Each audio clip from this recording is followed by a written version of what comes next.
ساتواں شہزادہ اور ایک فقیر کی عجیب و غریب شرط۔ کسی زمانے کی بات ہے کہ مصر پر ایک بادشاہ حکومت کرتا تھا۔ اس بادشاہ کے 7 بیٹے تھے۔ جب شہزادے جوان ہوئے تو بادشاہ کو ان کی فکر لاحق ہوئی۔ چنانچہ بادشاہ نے سب شہزادوں کے پسند کی شادی کروا دی۔ کچھ عرصہ تو شہزادے بادشاہ کے ساتھ رہے، پھر ان میں ضد شروع ہو گئی۔ چنانچہ بادشاہ نے ایک 7 منزلہ عمارت تعمیر کرنے کا حکم دیا۔ جب 6 منزلیں مکمل ہو گئیں تو 7ویں منزل تیار نہ ہو سکی، کیونکہ 7ویں منزل جب تیار ہوتی تو گر جاتی۔ اس لیے بادشاہ بہت پریشان ہوا۔ ایک دن بادشاہ اپنے محل میں پریشان بیٹھا تھا کہ وہاں سے ایک فقیر کا گزر ہوا۔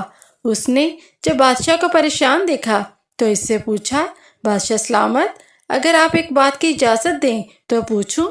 بادشاہ نے جواب دیا، آپ نے جو بات کہنی ہے بے دھڑک کہہ دیجیے۔ فقیر نے بادشاہ سے سوال کیا کہ آپ اتنا پریشان اور فکر مند کیوں ہیں؟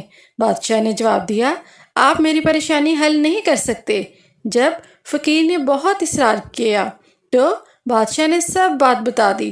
فقیر نے پوچھا، آپ کے کتنے بیٹے ہیں؟ بادشاہ نے کہا، میرے 7 بیٹے ہیں۔ فقیر نے پوچھا، کیا ان کی شادی ہو چکی ہے؟ بادشاہ نے جواب دیا، جی ہاں۔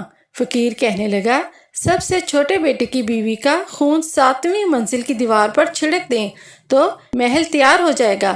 بادشاہ پریشان ہو گیا اور فقیر چلا گیا۔ بادشاہ کی پریشانی میں روز بروز اضافہ ہوتا چلا گیا۔ پھر بادشاہ نے ملکہ سے پوچھا کہ میں کیا کروں؟ تو ملکہ نے کہا، ہم چھوٹے شہزادے سے پوچھیں گے۔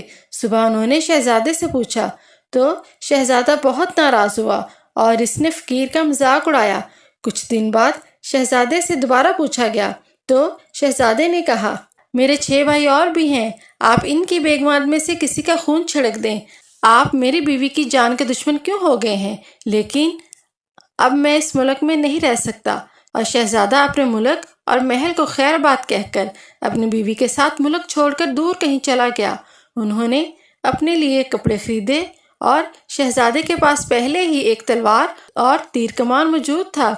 کئی دن کے سفر کے بعد شہزادہ اور اس کی بیوی ایک جنگل میں پہنچے اور انہوں نے پانی پیا اور شہزادہ سو گیا، لیکن اس کی بیوی جاگ رہی تھی۔ ابھی شہزادے کو سوئے ہوئے تھوڑی ہی دیر گزری تھی کہ وہاں ایک آدم خور پانی بھرنے آیا۔ اس نے جب شہزادے کو دیکھا تو اپنے بادشاہ کو اطلاع دینے کے لیے بھاگا، لیکن اس کو ٹھوکر لگی اور وہ گر گیا۔ شہزادے کی بیوی نے جلدی سے شہزادے کو اٹھایا اور شہزادے نے آدم خور کا نشانہ لیا، لیکن تیر اس کی مشق کو لگا اور وہ بھاگنے میں کامیاب ہو گیا۔ اس نے جا کر اپنے بادشاہ کو اطلاع دی کہ ایک آدم زاد نے مجھ پر حملہ کیا، لیکن اس کا تیر میری مشق کو لگ گیا، جس سے اس میں سوراخ ہو گیا۔ بادشاہ نے کہا کہ یہ جھوٹ ہے، کسی میں اتنی جرت نہیں کہ بغیر اجازت ہمارے جنگل میں قدم رکھ سکے۔ آدم خور نے جواب دیا، آپ خود جا کر کنویں کے پاس دیکھ لیں۔ جب بادشاہ وہاں پہنچا تو شہزادے اور اس میں جنگ ہو گئی اور جنگ شہزادہ جیت گیا، چونکہ بادشاہ نے تمام سپاہیوں کو کہا تھا کہ اس کو کچھ نہ کہنا۔ دراصل وہ شہزادے کی طاقت چیک کرنا چاہتا تھا۔ اسے شہزادے کی طاقت کا اندازہ ہو گیا۔ اس نے شہزادے سے کہا کہ اے لڑکے، جو تو کہے گا ہم کریں گے، لیکن آج سے تم ہمارے قبیلے میں رہو گے۔ لیکن شہزادے نے کہا، میرے لیے قبیلے سے دور گھر بنائیے، میں وہاں رہوں گا۔ اب شہزادہ سکون سے رہنے لگا۔ شہزادہ روز شکار پر چلا جاتا۔ ایک دن اس کی بیوی نے کہا، میں بھی آپ کے ساتھ چلوں گی، میں بھی شکار کرنا چاہتی ہوں۔ چنانچہ اس نے مردوں کے کپڑے پہنے اور شہزادے کے ساتھ شکار کرنے چلی گئی، لیکن شہزادہ اس سے بہت آگے نکل گیا۔ شہزادے کی بیوی نے آدم خوروں کے بادشاہ کو دیکھا جو وہاں سے جا رہا تھا۔ جب بادشاہ نے شہزادے کی بیوی کو دیکھا تو بھاگنے لگا، لیکن اس نے اسے آواز دی۔ جب وہ اس کے قریب آیا تو یہ دیکھ کر حیران رہ گیا کہ یہ تو شہزادے کی بیوی ہے جس نے مردانہ لباس پہنا ہوا ہے۔ شہزادے کی بیوی نے اس سے کہا، میں آپ کے مقابلے سے بڑی متاثر ہوں، اگر آپ تھوڑی سی کوشش اور کرتے تو شہزادے کو شکست دے سکتے تھے، میں آپ سے شادی کرنا چاہتی ہوں۔ یہ کہہ کر وہ وہاں سے چلی گئی، لیکن آدم خور اب شہزادے کے قتل کے بارے میں سوچتا رہا۔ ایک دن اس نے شہزادے کی بیوی سے کہا کہ آپ کسی طرح شہزادے کو باندھ لیں، پھر میں شہزادے کو قتل کر دوں گا۔ جب شہزادہ شکار کر کے واپس آیا تو اس کی بیوی نے کہا، میں آپ کو اس وقت تک طاقتور نہیں مانوں گی جب تک میں آپ کو باندھ نہ لوں اور آپ اپنی طاقت سے اپنے آپ کو کھول لیں۔ جب اس نے شہزادے کے ہاتھ باندھ دیے تو اس نے آدم خور کو بلایا۔ آدم خور جب شہزادے کے قریب پہنچا تو وہ گھبرا گیا، لیکن شہزادے کی بیوی نے اس سے کہا کہ اگر تم اس طرح گھبراؤ گے تو شہزادہ تم کو اور مجھے قتل کر دے گا، اس لیے ہم دونوں شہزادے کو زندہ ہی ایک گھڑے میں گرا دیں گے اور اوپر سے مٹی اور کوڑا کرکٹ پھینک دیں گے۔ چنانچہ وہ دونوں اس سازش میں کامیاب ہو گئے۔ انہوں نے شہزادے کے ساتھ ایسا ہی کیا۔ انہوں نے جب شہزادے کو نیچے ایک گہرے گھڑے میں گرا دیا تو شہزادہ کچھ دیر تو بے ہوش رہا، لیکن جلد ہی ہوش میں آ گیا تو اس نے کافی کوشش کی اور رسیاں کھولنے میں کامیاب ہو گیا اور بہت کوشش کی کہ وہ باہر نکل سکے، لیکن کامیاب نہ ہو سکا۔ پھر اس کا دم گھٹنے لگا۔ اس نے بچاؤ بچاؤ کی آوازیں نکالنا شروع کر دیں۔ پھر وہاں سے ایک تاجر گزر رہا تھا۔ اس نے جب یہ آواز سنی تو گھبرا گیا، لیکن جب اس نے تھوڑی سی ہمت کر کے کوڑا وہاں سے اٹھایا تو اس نے شہزادے کو دیکھ لیا اور اس کو باہر نکال لیا۔ اور شہزادے کو بہت غصہ آیا کہ اس کی بیوی نے اس کے ساتھ ایسا کیوں کیا ہے۔ جب جانے لگا تو قبیلے کے ایک آدمی نے اس کو دیکھ لیا۔ وہ بھاگا بھاگا بادشاہ کے پاس گیا اور اس نے اس کو اس بات سے آگاہ کر دیا۔